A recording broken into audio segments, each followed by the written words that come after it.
Okay, good afternoon, everyone. Welcome to our panel on mainstreaming international economic law by other means, Chinese investments in upper middle income economies.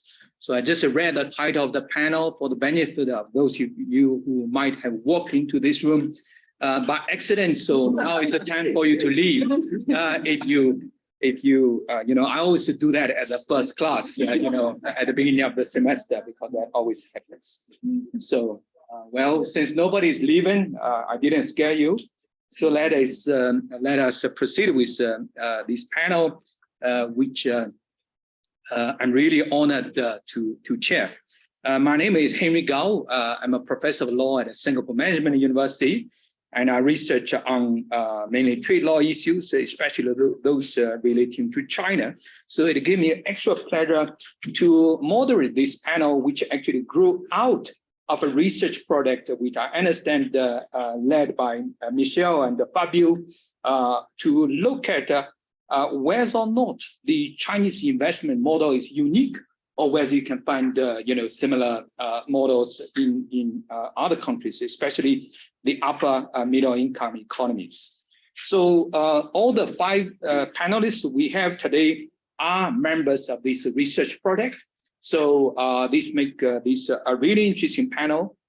And because of that, we decided to dispense with the traditional panel format, where everyone just read a paper, for like 10, 15 minutes, and then we continue like that. Instead, we decided to adopt a kind of an innovative format, more of a kind of a Q&A format, where I will be asking 3 rounds of questions to the fellow panelists, and then I will invite each of them to chime in, okay, and give us short, succinct answers, about 3 minutes for each round, okay?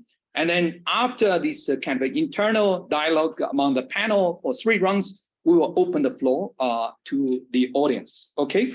So without further ado, let me start by, first of all, introducing the panelists so that we don't have to do introduction later.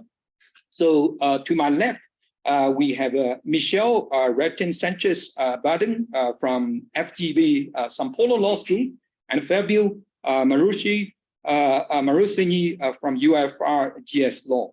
And then to my right, we have immediate right, Dara Buckland, who's from the Higher School of Economics in Moscow, Russia. And then we have Alicia Umedonov from Nagoya University of Economics in Japan. And then last but certainly not least, we have Manu Misra, who's also from São Paulo, from the University of São Paulo. Okay, so let me start by posing the first question to my fellow panelists. Again, as I mentioned, China, seems to be the center of everything in trade and investment. I mean, not only is the largest exporter of goods in the world, but also in recent years as a growing leaps and bounds in terms of its so-called ODI. It's not FDI, is overseas direct investment in other countries. And this is actually something that, for example, Greg Schaefer, who's joined us in this panel, and I have discussed in some of our papers on China's new economic model, for example. But, as I mentioned earlier, so for this project, the panelists are looking at the way the Chinese investment in all these upper middle income countries, and whether that kind of change the dynamic, or whether that influence the legal instruments that are used. So let me start the first question by asking the panelists, which legal tools are mobilized to govern Chinese investment in Brazil, India, Russia, and Uzbekistan at the macro, meso, and micro regulatory levels? So we'll start to my left. Thank you so much, Henry, for moderating. Thank you for being here. So as Henry was saying, this is part of a research. This is part of a research project that, in addition to those who are here today, We also have a scholar from Nigeria and another scholar from Australia. This project, I think it challenges the idea that some scholars have put out in the sense that China is really very innovative in the way that it regulates investment law, right? So based on my experience and Michelle's experience with previous research, looking at the Brazilian investment relations with other countries in the global south, we found that there were many similarities, right? Which is how this project begins. And as we continued with thinking about the project, we tested and developed a methodology that we're calling a 3-matrix regulatory levels. And the methodology is, and I'm going to say a few words about what we mean about this methodology. And then we're going to listen from our colleagues here in the panel to the extent that this methodology also resonates with what goes on in their respective countries, following the hypothesis that, you know, maybe this is not really only a Chinese approach, but it's also an approach that other, for a lack of a better term, we're calling upper or middle income economies, countries also use, but it's not part of the let's say the jargon in international economic law, and is seen as something really, you know, innovative. So the methodology that we're proposing here is composed of 3 layers, regulatory layers. There is no it is not a pyramid, so it's not a hierarchical layer, right? But we propose that there are other ways of looking at international investment law outside of traditional instruments such as bilateral investment treaties, and we suggest that these countries are doing this as part of their usual practice, right? So the first layer is what we're calling the macro level, and under the macro level, we are investigating the so-called government-to-government regulation. So the agreements or documents that, you know, countries sign in their bilateral relations, but that we consider to be part of law, right? We can have that discussion later, but we consider to be part of the law that will direct and will govern these relations. So mainly we're looking at memorandum of understandings, agreements, cooperation agreements, and other sorts of or similar documents.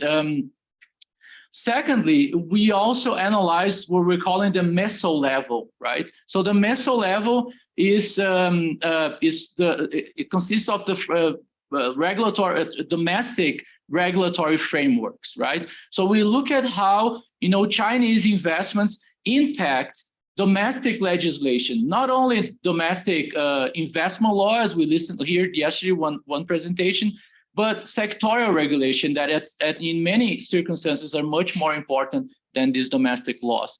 And we ask also to what extent Chinese investments are also shaped by these regulations, and on the one hand, and on the other hand, to what extent this you know, investments also shape regulation in these respective countries.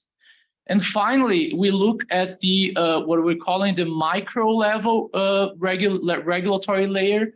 And at the micro level regulatory layer, we're arguing that so international economic law may be found in other means, and these other means are also private law, right? So we're looking at contracts, we're looking at corporate governance structure, or even financing, you know, structures to try to understand what role they play in mobilizing this, in allowing these investments and regulating foreign direct investments in a way that is, I don't know, maybe less common to everyone in the room.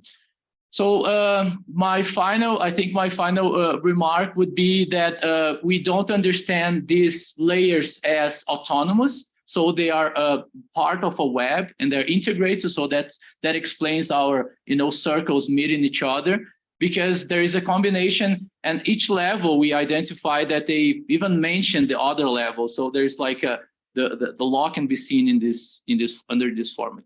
So without further ado, I'll ask Daria to tell us how does this methodology sound to you in the case of Russia. Thank you. Yes, thank you very much, Fabio. Thank you for inviting us to such a fantastic project, not only for coming up with such a fantastic idea, but also bringing us together from all over the world, from different parts of the world, and presenting here the first results of our research. Before moving directly or answering the question of which tools are regulating Chinese and Russian investment relations, I would like to draw your attention that these tools were changed, and both China and Russia agreed to modify these tools due to the dramatic increase of Chinese investments in Russian economy during last 1 year and a half.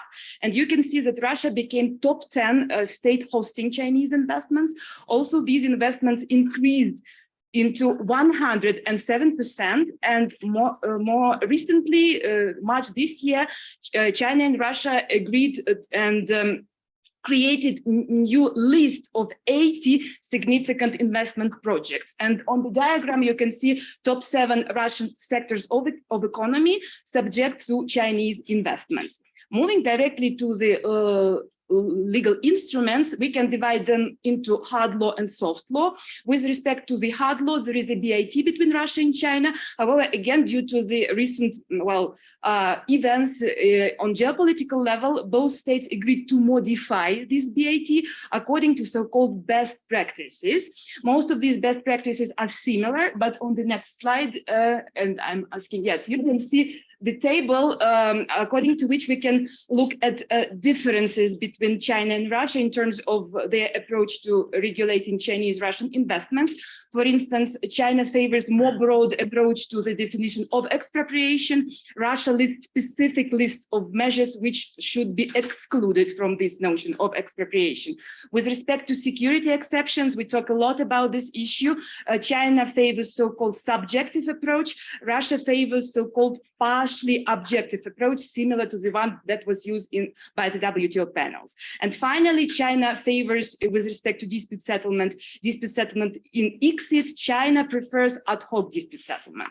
Moving to the soft law instruments, there are several memorandums of understanding signed between Russia and China. The last one was signed last year, 2022. Also, there is a special plan on cooperation between Russia and China on investment cooperation, which both states, again, recently, March this year, agreed to modify. And finally, they also, both states agreed to establish a list of 64 significant investment projects, these projects cover more than $117 billion volume of investments. With respect to meso level, Russian national legislation provides for 4 federal laws, which enshrine general rules or regulating investments in Russia, and also specific rules, for instance, focused on business entities of strategic importance. And with respect to micro level, Russia provides for a special regulation according to its civil law, and the main instrument is investment partnership contract. So nothing special with respect to China. However, in my research, I focus in a very specific sphere on Chinese investments in Arctic. And in the next slide, you can see that also China is not an Arctic state. However, China considers it as a pre or near Arctic state. Moreover, it included so-called, as you can see on the slide, Polar Silk Road in its Belt and Road Initiative.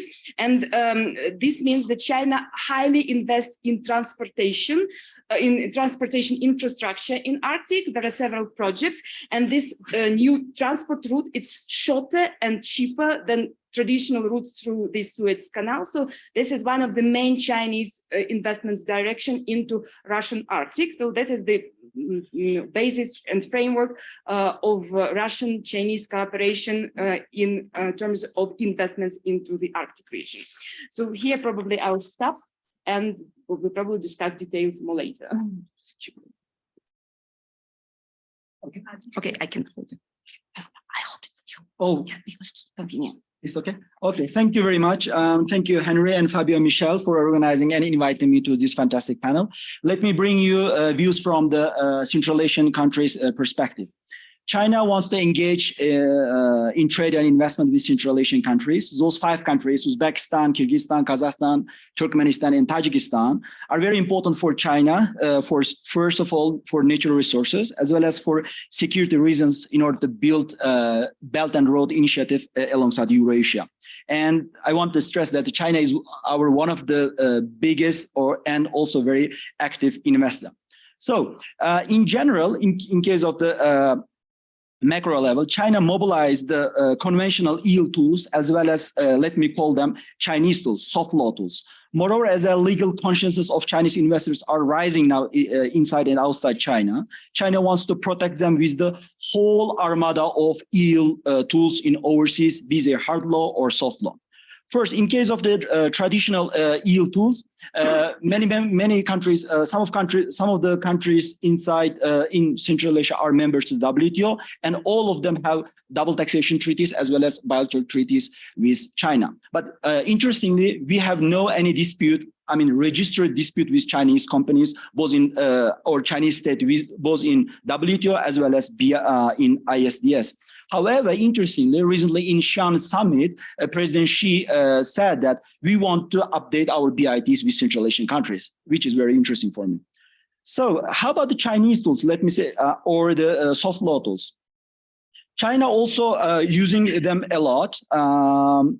For instance, in case of, again, let me go back to the Xi'an summit in the last May, China, Uzbekistan, China, and other Central Asian governments, they concluded whole bunch of, hundreds of the documents. For example, in case of Uzbekistan, they conclude a program for the development of comprehensive strategic partnership in a new era. And there you can find 9 agreements, 3 protocols, dozens of MOUs, and more than 10 economic agreements.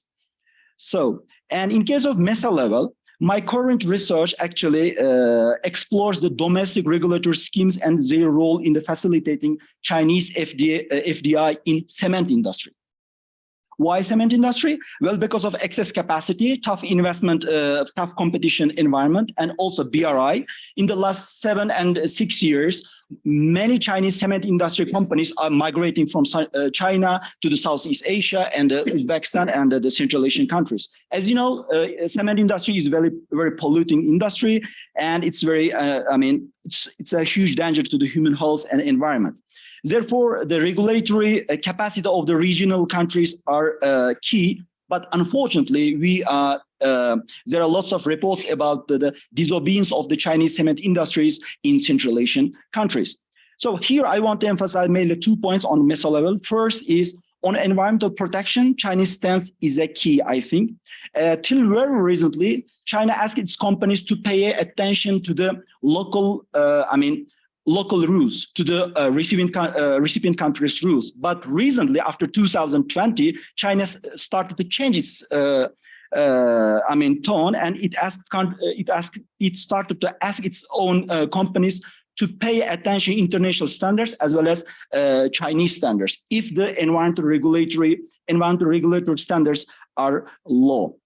And finally, in a micro level, most of investments are coming from big SOEs such as Huaxin or Anhui Conch. Their entry strategy is to form joint ventures with local elites or local big companies. Why is that so? I'm going to study them during my field trip to the region soon. Henry, I will stop here.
Okay, so thank you very much. So the brief question would be yes, Russia uses the same legal tools in regulating. Is it fine? No, it's fine. Okay, so yes, the brief answer would be yes. Russia uses the same tools regarding other countries. So BITs and memorandums of understanding, lists of investment projects, plans of investment cooperation, but there is a difference in substance which affects the legal provisions of this tool. The difference is that in many cases, Chinese-Russian investment relations are of a strategic nature, and in many instances, this strategic interest prevail over the economic interests. And even though the investment project can be like questionable from the economic perspective, from the beneficial perspective, if it is strategically interesting for both states, sometimes this strategic interest prevails over the economic ones. Therefore, substance of obligations enshrined in these soft law instruments, there are variety of obligations both Russia and China agreed to undertake, and these variety of obligations enshrined in soft law instruments will likely affect the substance of the provisions of the future BIT, the one Russia and China agreed to modify. Therefore, I would say that from the purely theoretical legal perspective, the tools are the same, but if we look at the substance is different because it enshrines variety of obligations and it enshrines sometimes strategic interests prevailing over the economic ones. That would be the brief answer. Okay, how about Central Asia? Actually, Central Asian countries are mainly investment receiving countries. They are not investing abroad a lot. Therefore, let me answer it from the viewpoint of their inward investment relations. Yes, EU tools employed by China are also to some extent used by the Central Asian governments vis-a-vis third countries. For example, let me give a bit unconventional example. For example, Uzbekistan and Hungarian relations. During the presidential visit last year, October, Uzbekistan and Hungary signed dozens of documents to develop their strategic partnership, and they used very similar soft law tools which Uzbekistan used to sign with China. And that's why I think to some extent Uzbekistan is learning and employing EU tools which was used by China. That's why I'm observing some impact. But also, here I think we need to be careful because we need a solid empirical research on correlation between Chinese EU tools and usage of them by other countries. Nevertheless, my short answer is that what I'm observing right now in the diplomacy of the Central Asian states, they are employing and they are using the Chinese soft law tools vis-a-vis other third countries. Yes, in the Indian context, both counts. So, like I said before, on the macro level, state level, we have the different BRT, we have MOUs and data. On both counts, there are tools that India uses with other countries quite often. So on the BIT level, of course, we had we signed post the new model of 2015 from 2016. We've had a few sort of hits. Brazil is one of them. But there, I think the model or the final result of that negotiation was, I think, more sort of with the Brazilian side in terms of the content of that treaty. Other than Kyrgyzstan, Belarus, there's youth and education happening quite promising. With the recent Australia and UAE comprehensive economic partnership agreement, there's some investment reference. So there's not be protection, the investment facilitation. But if the answer, if the question is, do you do the same as China in other countries? Yes. On the other count, as the MOUs and other mechanisms, yeah, that's also relevant. I would say the difference is in the detail in these MOUs and how advanced they are and how specific they are in terms of the sectors that they're pertaining to. There's a lot of discussion on regulatory cooperation, exchange of best practices, the joint research initiatives, more of like visa facilitation, for example. So with South Africa, we've had one for things like the culture. With the Philippines, we're on fintech. The UAE, there was what advanced technologies and industry. With Japan and the steel industry, it's all about Indian investment going outside of India. And in Brazil, we have with the energy sector. So again, on that front, we'd say that this is not just a Chinese approach, it's also the Indian approach. There's also for Indian, for inbound investment in India, so most recently in March, we had India, US, semiconductors, MOU. It also creates an investment in dimension to it. So even with the global north, we can say that I talked about that. Thank you, everyone, for that really interesting answer, which illustrates how the Chinese approach, for example, with regard to 5-year planning, specific, conservations, and also top law approach are spilled over from China to these countries, and then from these countries to third countries. So I think this illustrates well the concept of, for example, transnational legal ordering, which again, Professor Shifa has been doing a lot of work in that regard of pioneering these studies. In this case, I guess we could call it bilateral legal ordering from the Chinese side. So let's move on to the last question. We look at it, how the Chinese legal tools influence the other countries, including dealing with third countries. Now, I guess the most interesting question is, are the international economic tools employed by China and these upper middle income economies, which has been learning from China, a better alternative to the investment governance compared to the standard Western approach? How does it compare with the status quo? Again, we will start to my left. Okay, so this is a great question. Because I mean we're presenting in front of people who probably have different understandings of international investment law, and maybe some of the people are convinced that there's only one way to do it, and it's not the way that we're doing. But I think it goes on to also consider what are we considering to be better, for a better alternative.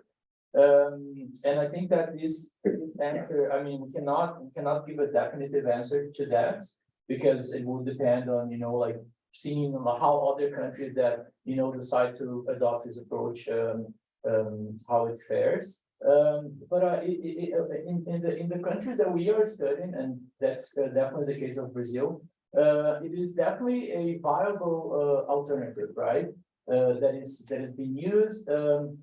But also we need to take into consideration that we are addressing a group of countries that have some bargaining power in defining the terms of these arrangements, right? So we are not claiming that this, the Chinese approach is good to everyone. We've seen in other panels that there are problems with the Chinese approach, especially when we think about least developed economies. But yeah, and also another thing that I wanted to say in terms of this approach is that it's not a either or, right? And I think Daria will probably react to that, because in the case of Russia, but that's also the case of India, it just means that you have more possibilities to use, right? But it doesn't mean that you have to discard or neglect other regulatory options. Yeah. And although we are looking at your Chinese investments, I don't think that this is a Chinese spillover. I think it's really it was there, and China is a powerful economic agent that is also using the same tools. Those countries in the same way of bargaining in different levels and influencing different levels. And I can say that for certain countries, it was clearly more advantageous to use that structure. In the relationship of Brazil and Angola, we can see that countries were kind of, with the limitations that they had in the international system, for example, in the balance of payments, they were not able even to continue their transactions normally, and they had counter trade at a certain level, and they had to mobilize all the structures that were in the middle and micro level.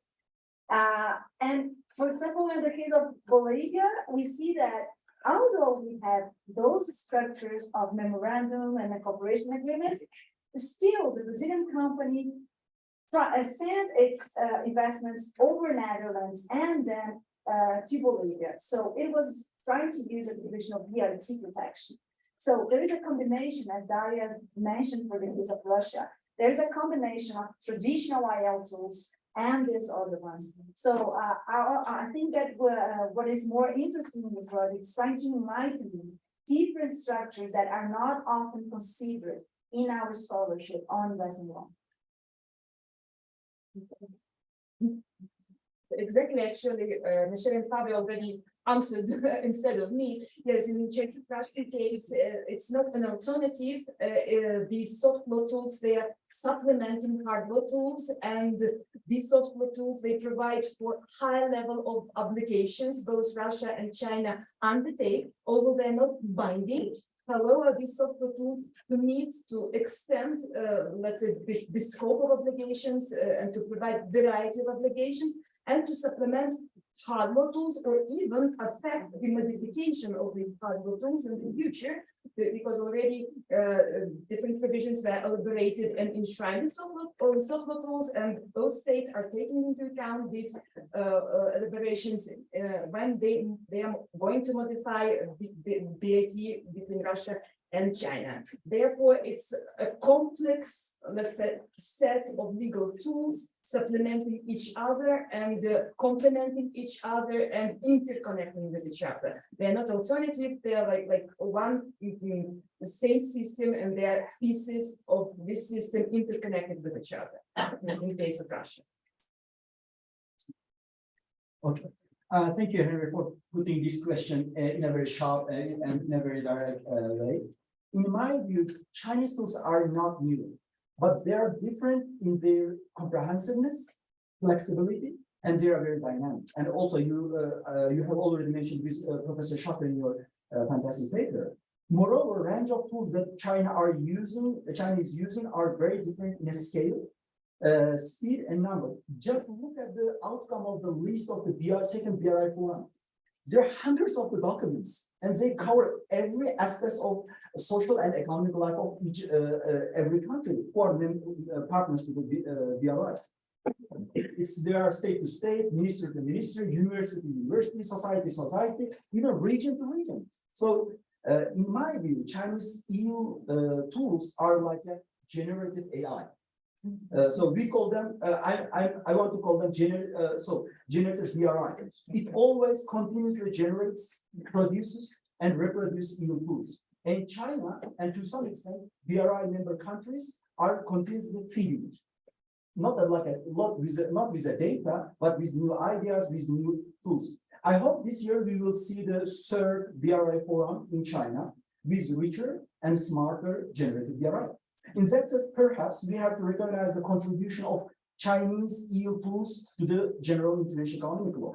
The Chinese found a very niche, which was not adequately explored by traditional, or let's say Western EU tools like WTO, BIPs, or the FTAs. That's why when you look at the Central Asian governments, when they have a summit or meeting in Beijing, they're happily running there. And recently, my country's President Mirziyoyev called in the summit like Big Brother Xi, you know. And in domestic TVs, he's saying he's very high esteem. So His Majesty's President Xi, you know. It means that when they go to the Beijing, they are getting very satisfactory results, not only laws. They are getting technologies, they are getting the green investment, and all of them. So I think it's something different than the traditional Western inputs. So again, I'd like to point out again why there is this order that going, because that don't think I can ever discuss that in the legal context, and we'll talk in the John, please.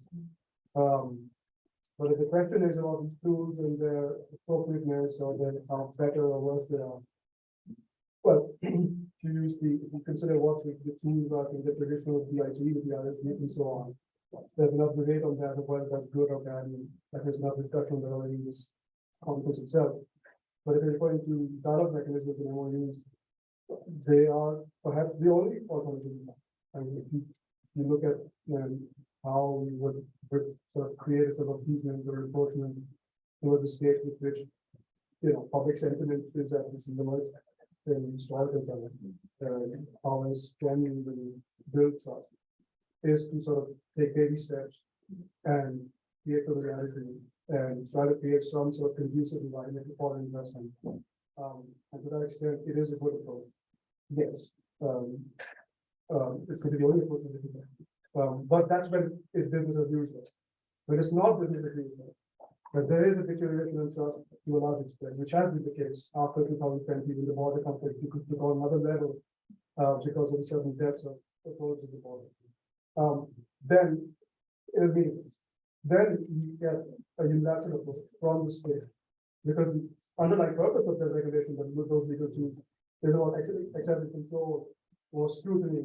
It's the whole basis of it is mistrust. So in that context, no, it's not a regulation. It doesn't serve the purpose. All right, thank you.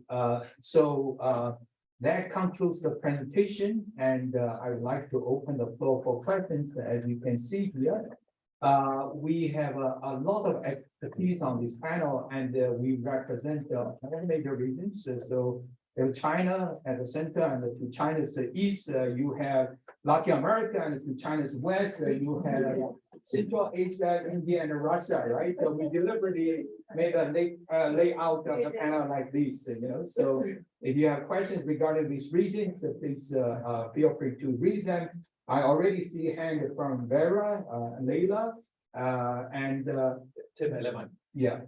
Okay, so maybe I'll start with Leila. Yes. Yeah, thank you very much. It was fascinating. I'm always interested in the sort of making of international in it. So you talk about the soft law tool, but it's quite mysterious. What are you talking about? Can you give very precise examples? That'd be really nice. Simple question.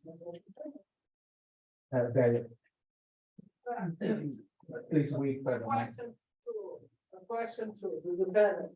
I was studying this Golden Dawn Initiative, and I think less than a year ago, I was in the panel watching by Zoom a really interesting seminar organized by the People's Institute, where Jennifer Hillman presents a huge report on the investment of China all along the world, and putting a finger on the kinds of conditionalities of all these. They are not American or European investment. They are really different animals.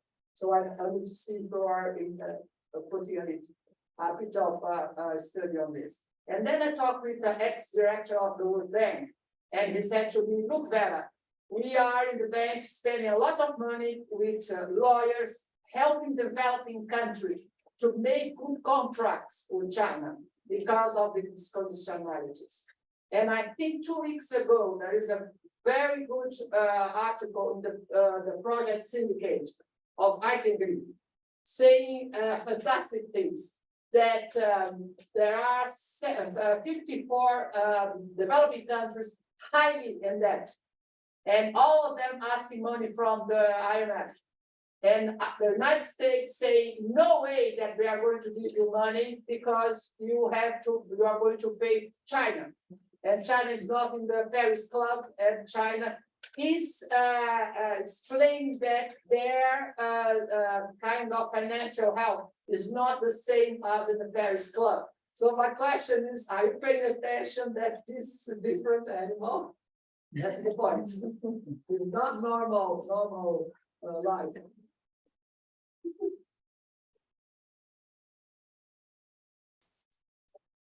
Thank you to Eleman from the University of Passau. In Europe, Chinese investment, inbound investment is currently very much scrutinized.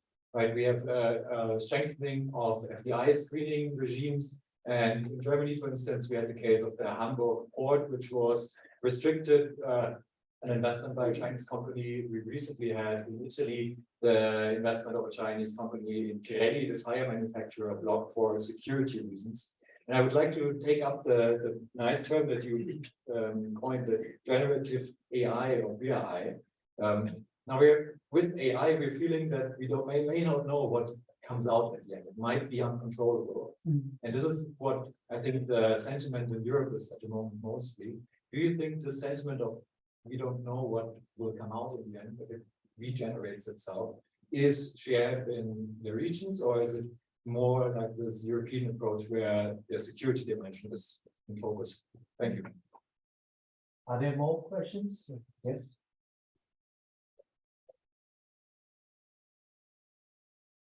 Thank you to all speakers and for the presentations. My question is on Manu. However, otherwise I would ask my colleagues from Brazil, but I was quite interested when you mentioned something about the agreement of facilitation of investment between Brazil and India. Yeah, you made some comments. Could you elaborate a little bit? Because I'm still doubt whether this model is really better. There's one more at the back.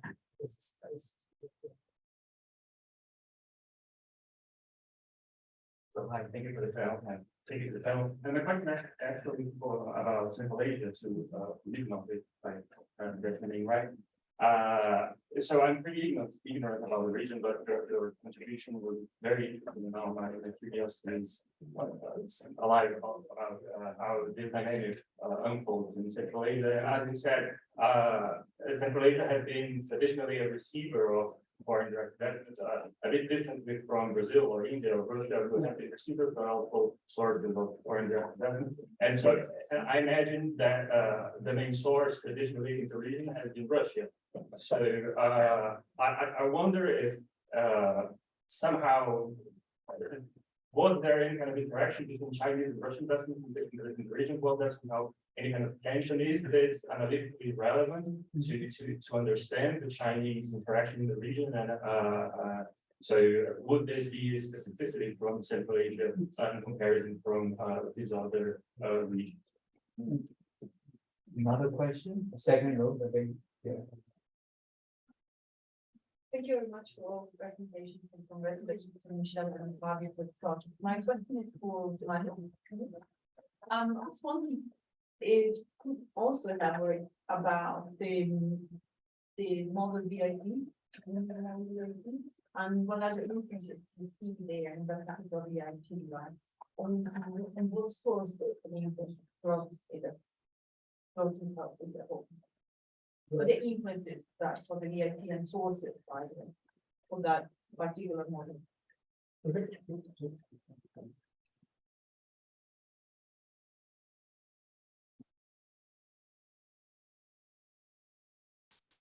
you very much. I'm really enjoying the panel. But still, I was involved in a panel earlier where we were talking about Chinese, Latin America, development finance. And there seems to be a little bit of a distinction between the group of countries that you're dealing with and the group of countries that we are looking at, except for maybe Brazil. But in your title for this session is that upper middle income economies. They're really the BRICS in Brazil, Russia, India, China, and well, some other entities. And these are countries that are both recipients but also donors. So it would be interesting to see what is the mix in terms of for example, Brazil.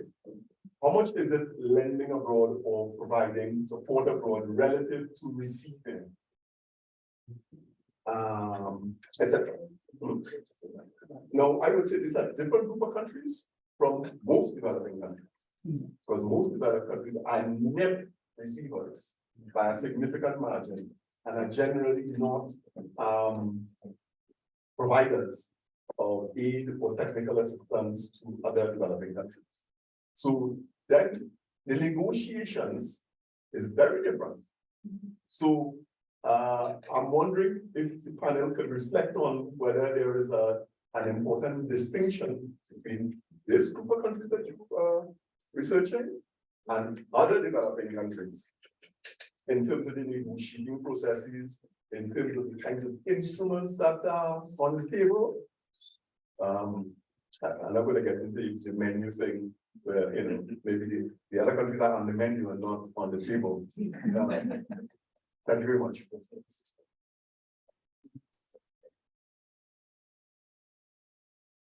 Thank you for all the nice questions, because this is the project is a research project in progress. So we deliberately structured the panel discussion in such a way so that there will be less time for presentations and more time for the Q&A with the audience. And we are really glad that you are taking up on that offer and asking all these interesting questions. So I will start in this direction for the panelists to answer, but before the panelists to answer, maybe I will just make a clarification with Vera. Actually, the report you mentioned was by Jonathan Hillman, right? And not by Jennifer Hillman. Jonathan Hillman is this research fellow at the CSRS research. Just institute I have here, I'll take it. Yeah, because I don't think Jennifer Hillman did a study on the. He was the chair of the panel, but is that? Yes. He was the chair. She was. Yeah, because I know Jonathan Hillman at the CSIS has been doing a lot of work on BRI conditionalities. But Jennifer, I'm not sure. But anyway, yeah. Let's start with Manu. Yeah, also, on the Brazil area of the it reflects a compromise that would be overall to the common good. On the whole, more elements from Brazil's model were part of that. As if the whole doesn't facilitation focus of it.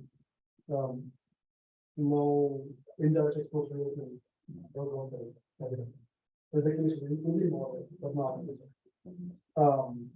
From India's point of view, no MFN work, there was no MFN at all. Which is there was a reference to critical infrastructure in the security section, which I think was a reflection of India's experience with certain ISDS previously. There's no tax measures out of the purview of the Indian experience based on its past experience. So there's some elements which you can say, yeah, that was on the Indian side. But overall, on the whole, if you look at the analysis of the reflects more towards Britain. Generally, the model IT. Yeah. So I was the intern in that department with that model IT very much. And I was just the only intern in the corner, so I just understand what's happening here. But my personal sort of perception of what was happening was that there was two concerns. First, no claims, no arbitrary claims. There's two significant. There's a correction, of course, there's a concern for them, but they don't want any arbitrary claims. And if there is a claim, you win the case. That's the objective from the policy. That's my impression. Okay. There's a little part of the audience here who not for the best position. I'm very careful as to how much opinion I diverge here. But that is my impression. And I think that reflects in the nature of how definitions are drafted, how the business technologies are done. Thank you very much for excellent questions. First of all, I know other panelists may answer better than me on this various question on whether Chinese debts, Chinese loans are another type of animal or not. But from the Central Asia, I could say that 5 Central Asian countries, they have different amount of loans from the China. For example, not the recent, 4 years ago, there was a very famous report on the debt trap of the China, and among them, 8 countries were so fragile, and among those countries, 2 of them from Central Asia, namely Kyrgyzstan and Tajikistan. And we had rumors that the Tajikistan couldn't repay the interest of Chinese loan to the China.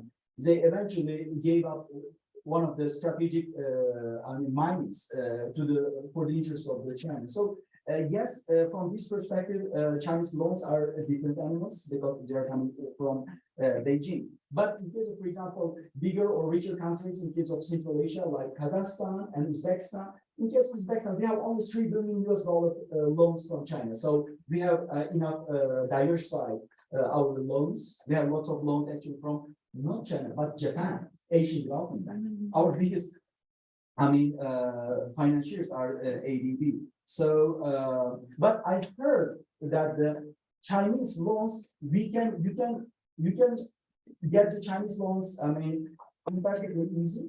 But the problem is that I heard that the Chinese loans interests are quite or a bit higher than the Western loans. I don't know, but we have to check.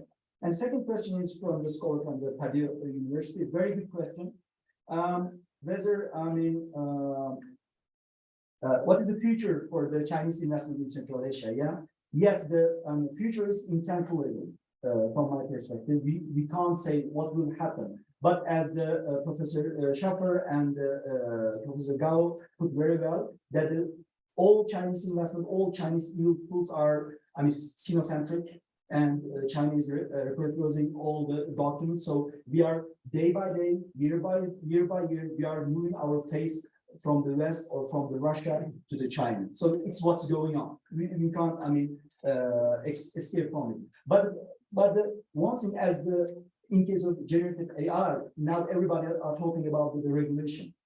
So that's why in this project we are doing about the meso level and micro level, and how should we regulate better these Chinese investments, so in order to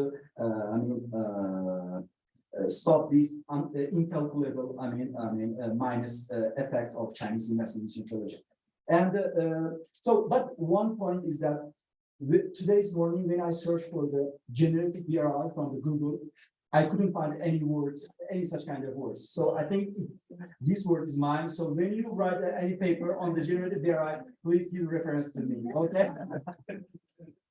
And the final point is a very good question on the Russia and the interaction of Russia-Chinese relationship on the Central Asia. Actually, there are lots of papers by the scholars by the political science. But what's going on in Central Asia is that unfortunately, because of sanctions, Dario knows very well, Russia's muscle is not so stronger as before. But there's a harmony between China and Russia, and China is investing in some areas, for example, solar energy, cement, manufacturing. But what is Russia is doing? Russia is investing in the nuclear energy. Now Russia is building nuclear energy in Uzbekistan. So they, divided and they, found, their niche very well. But the problem is that because of sanctions and also some of the oligarchs already, invested a lot to our countries. So our countries now, presidents are asking the EU and US to delist those oligarchs because they invested in very strategic, fields in Uzbekistan, in Kazakhstan, other countries. If they stop their investment, then we are done. We will get huge, damage. Actually, we are getting this damage. So this is one of our problem. How should we deal with sanctions because of oligarchs and so on? But this is a really interesting question. Thank you very much. Thank you. So starting with the examples of soft law tools, yes, briefly answering this question, everything which is not binding and which is not enforceable in international tribunal would be considered as a soft law tool, like memorandums of understanding, protocols, lists of investment projects, declarations, joint cooperations, arrangements. So if it is non-binding and if it's not impossible, this means that it's a soft law instrument. There's a debate whether it's law or not, and how should we assess this legal nature of this instrument, but that's the separate story. So I think these two criteria are decisive. So with respect to should Russia be afraid of Chinese investments? Now in this geopolitical situation, it seems that Russia and China are protecting their common security against the Western countries. Therefore, that is one reason why Russia welcomes Chinese investments. The other reason is that Chinese investments, they replace these sectors, the several sectors of Russian economy were released by Western investors, and the place is empty, and China then in a very fast manner replaces Western investments and occupies these sectors in Russian economy, and that is the fact. And again, Russia welcomes these Chinese investments. So now it's not a question of probably the future, but the question of the present security and strategic cooperation between Russia and China, and how investments can contribute in this security and strategic cooperation and between Russia and China. With respect to the animal, I like this comparison very good. I would compare China with a dragon. And as you know, from the Games of the Thrones, dragon could be a predator, or also it could be a friend. So it seems that Russia tries to make a friendship with the dragon and to use it as a security, let's say, tool for Russian politics, economics, and other international relations. So pick a big question. That's a very big one, and it's a way of for us to explain it a bit. This project was designed, in fact, because we saw that there was a lack of debate in middle economies. That's why we're defining it now. Because we have a lot in developed countries' economies, how US responding to China, how Europe is responding, Japan, a lot about countries that are in that because of BRI types of agreements and loans, but very few about those countries, or not about those countries that are kind of exporters of capital, or even when they are not, that is the case of Brazil as 2015, Brazil is in a very weaker position economically and politically, but Brazil still has its own domestic capacity. That's what we worked a lot in the past, very nice. And how are those countries responding to China? And so this is the question that this project aims to enlighten, but at the same time, we have in the project still Australia that's kind of considered sometimes as a developed economy. We still have Central Asian countries that is another position. So they are far from homogeneous, and we are not looking only for the commonalities. We are looking also for the differences and the challenges that each country may face depending on its region or in the historical moment. That's the idea, is really to explore the diversity of legal tool that is there for those countries, and in a way of to contribute with others' analysis. But just pick up at the screening question that was asked by you. And it's interesting because it shows, it comes up in both of our case studies. I could say, and then Michelle can correct me because she's doing another research and screening, but it seems that Brazil does not have a screening policy. And so it's very case by case. When we did our case study on the electric power sector, so a lot of the literature, especially on corporate governance, they said, okay, you need to be very careful with Chinese investments because you have this institution called the shadow governance, and then it takes and the Communist Party is involved, and it's going to change the governance of the corporation. Then we interviewed people, and they said, okay, this is not taking place. This is not true so far. And also even at the meso level, so the domestic regulatory level, at least in the electric sector, power sector, there is a sense of that from our interviews with lawyers and regulators that Brazil is in a position to control. So like the regulatory system for the electric power sector is sophisticated enough to respond to any threats, even from China. But we have a different response in the case of agriculture in our research, especially in the context of this global land grab.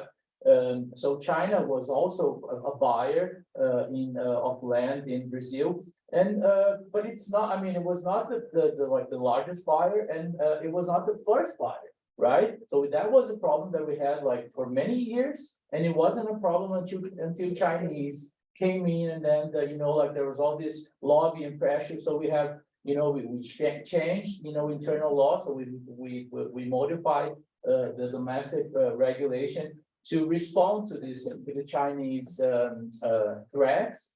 And interestingly, that's where we are now in our research. China then, like in this as an adaptation mechanism, also is finding ways that it can still control land in Brazil, but through this more financial and very sophisticated financing structure. So, Private yeah. private finance, but it's not. yeah. Okay, thank you for all the answers. Rivera, you found the answer?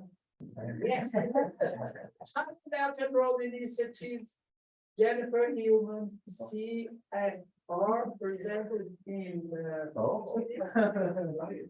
6th of April 2021. Okay. You do not read this speech because it's completely amazing. Because these contracts are secrets. You cannot take and they got it. Right, we got many of them from us. Thank you. Experts on China. Thank you. Actually, we still have 15 minutes left. I think we can still take 3 or 4 questions. I see Mr. Schiffer. Yeah, so two questions, and you have a very heterogeneous countries, as you said, but one thing that China's, the United States has many complaints about China is that when investments come in, there's joint ventures that are required, and there's technology transfers that take place as part of those joint ventures. And that's one yields complaint. The second complaint is, of course, that China has become a leader in many areas of advanced technology. So I was just wondering, in terms of the range of countries that you're looking at, are these same Chinese techniques being used within your own countries? Obviously not with respect to the extraction of minerals and raw materials, but with respect to any investments which would involve potential for joint ventures and technology transfers. That's number one. Number two, China's used a lot of experimental zones, right? Special economic zones, to sort of experiment with change the entire economic system or change the system within particular zones. Do you see this being used in terms of a Chinese model of special economic zone being used within your own countries? I know Vietnam has explored this a little bit and one of the countries. Thank you, Greg.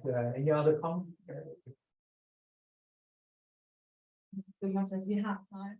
A question on dispute settlement. At one point, there was the idea of having the BRI dispute settlement against and so on. Or then, question. I was wondering, this Scottish law text that you mentioned, have they been used to in some dispute? How? Thank you. All right. One last question from anyone? Actually, I have a question. I have a point to discuss with you. I want to get perspective, ASEAN perspective. So maybe later on. Yes. Or maybe you can ask the question now and then we answer them. Yeah, I want to say that, for example, my point is that in the meso level, because China is very fast in terms of public relations. For example, then after first Belt and Road Initiative BRI forum, Chinese infrastructure investments were, fiercely criticized because they are low quality, and Japan also criticized. Then in the second Belt and Road Forum in Beijing 2019, in his speech, President Xi, repeatedly mentioned the high quality, and everywhere because high quality. And after the 2020, there was a fierce criticism against Chinese investment because they are, polluting, they are bad. Then again, in one night, it became the green belt of BRI, green initiative, everything became green. So I think even they changed the name, but in the field is not changing. But on this point, I want to ask your perspective and also its impact to ASEAN. That recently, China adopted Xi Jinping's thought on the law, on the Chinese law with the socialist, characteristics. And there, China adopted not a rule of law, but law-based governance. And in his speech, President Xi mentioned ecological civilization.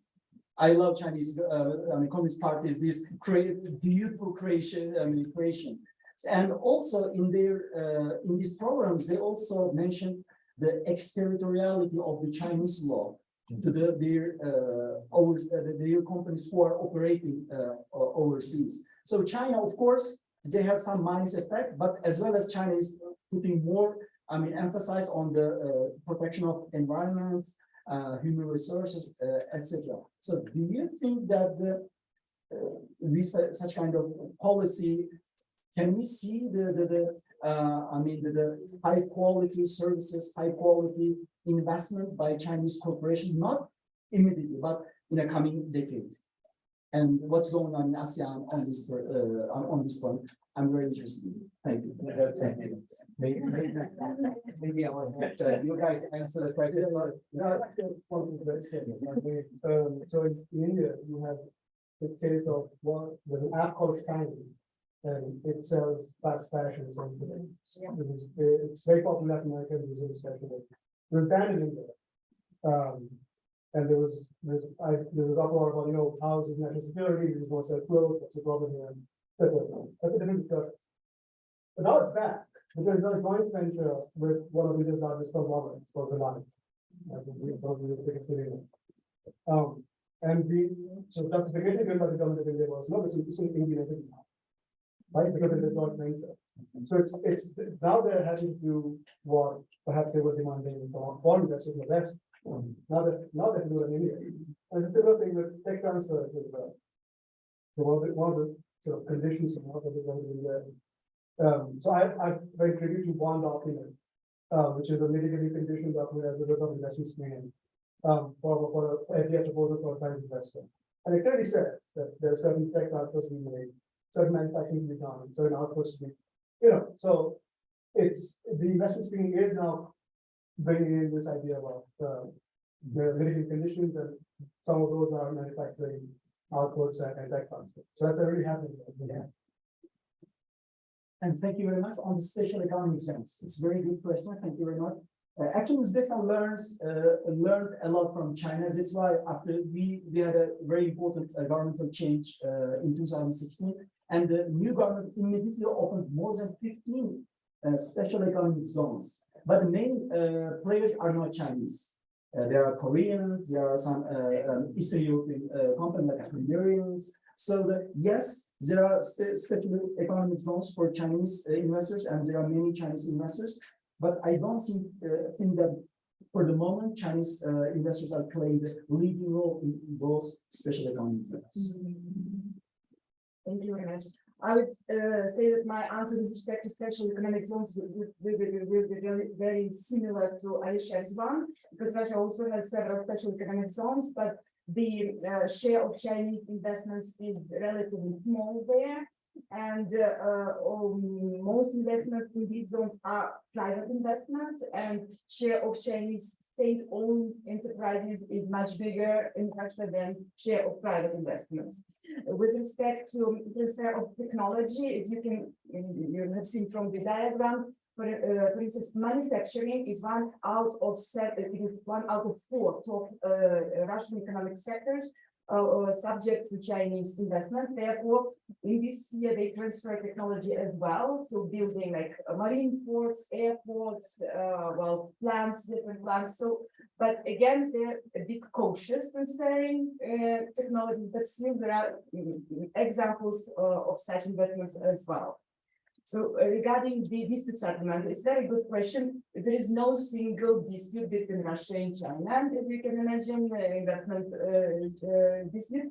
However, we can say that there is a mechanism of soft law dispute settlement through the consultations, the different kinds of negotiations. So the idea is not to let it go into the investment tribunal, but to settle it in more, let's say, soft, flexible, friendly way. And it's really effective, especially in terms of Russian-Chinese investment cooperation. And it seems that sometimes it is even more effective than traditional dispute settlement tools like international investment tribunals. So I will answer Alicia's question. Yeah. That's a really interesting question. You know, propaganda, like you, I admire the ability of the CCP coming up with all these fancy new slogans. You know, for example, Xi Jinping thought on the rule of law in new era of socialism with Chinese characteristics. So that is the proper title. It's a mouthful, as you can see. So what does it mean? Well, it includes many things, but specifically with regard to international law and international trade law, a big part is this extraterritoriality that you mentioned. And you see that, you know, becoming more and more important in recent years, especially with China introducing all these new laws, which are designed to deal with the foreign sanctions and also to deal with, you know, all these US restrictions against China. So you have the, for example, the regulation on the unreliable entity list, the blocking statute, the anti-sanctions law, and also the newly introduced foreign relations law, which was just introduced recently. And all of them include this provision, which basically says China could retaliate against another country if another country adopted some discriminatory measures against China in terms of foreign trade and investment. But you know, if you know the history of the Chinese law, you will know that this is not really new. Because back in 2004, when China revised its foreign trade law, there was a provision in the foreign trade law which says exactly the same thing. It is just that recently, you know, this has become more and more high profile because they kept introducing all these new laws and regulations, which include more detailed, you know, rules on how you would apply sanctions, like the US and so on. Now, with regard to the second part of your question on, you know, how the BRI would work in some regions, especially Southeast Asia, you know, where they would achieve the goal, for example, of high quality of green BRI and so on. You know, these slogans are slogans, but at the same time, sometimes you have to take them seriously. And I would divide the answer to the question by looking at different types of enterprises. So on the one hand, you have the SOEs, right? Like you rightly pointed out, for example, in Central Asia, many of these Chinese firms investing in Central Asia are Chinese SOEs. So for SOEs, they do have to follow these slogans very carefully because these are political directions from higher up, you know. So they have to follow that. Why? Because the CEOs of these SOEs are also party members and also high-level government officials, and many of them later would become ministers or vice ministers in various ministries. So of course, they have to pay attention to the political slogans. But on the other hand, you also have private funds. So you have all these private funds investing in BRI countries. Do they pay attention to the political slogans? Well, for them, the political slogans is more like a convenient tool for them. So if they think that by following these political slogans, it will be easier for them to get the financing, for example, from all these SOE banks in China, they would do that. For example, when they submit the loan application, they will say, okay, our project is in line with the President Xi's, you know, call for green BRI, you know, and therefore you should give us a loan, okay? But on the other hand, once they get the money, when they are operating on the ground, do they really care about these slogans? Well, that's a different story. Yeah. Thank you. In the question by Greg, I think that we don't have it. It's important to say that we are speaking from Brazil, and from Brazil is different from other countries, and specifically from other Latin American countries, because I think that we can raise questions such as those for Mexico, for example, but not for Brazil. Brazil is not playing that type of role for the economy of China.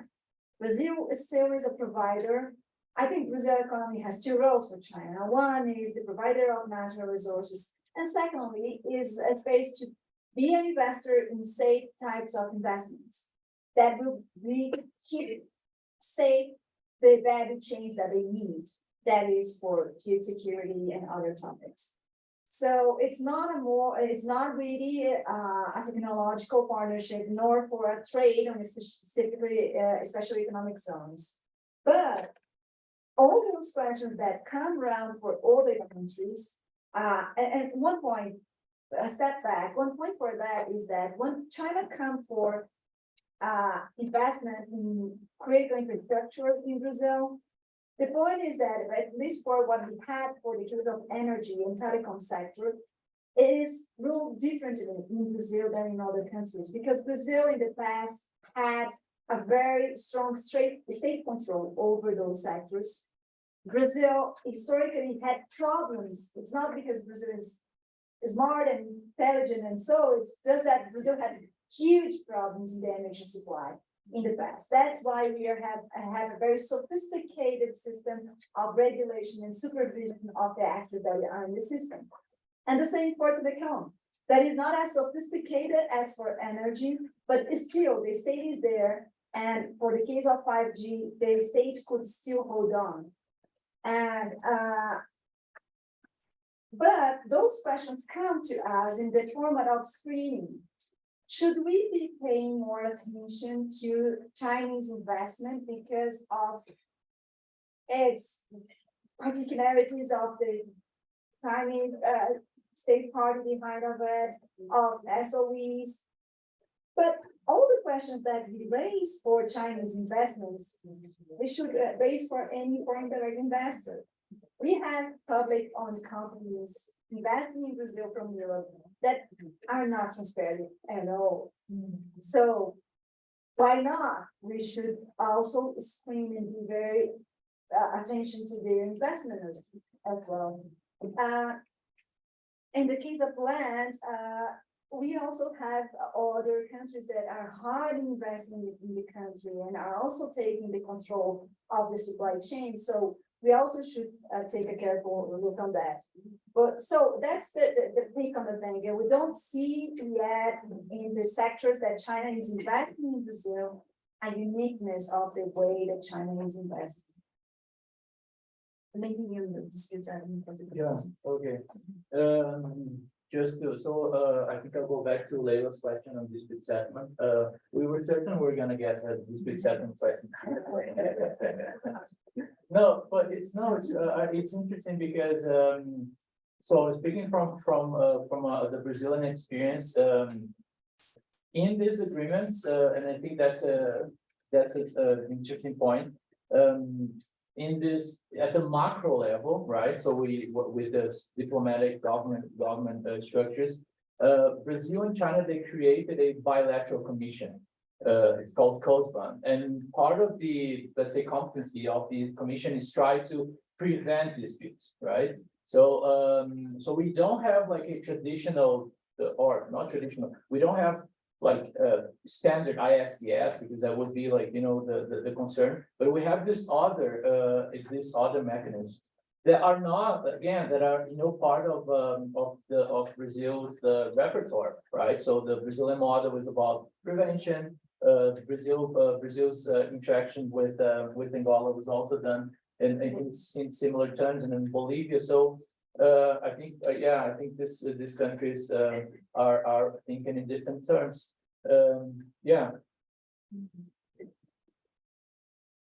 All right, thank you, everyone. We ended right on time, and let us thank our wonderful panelists again.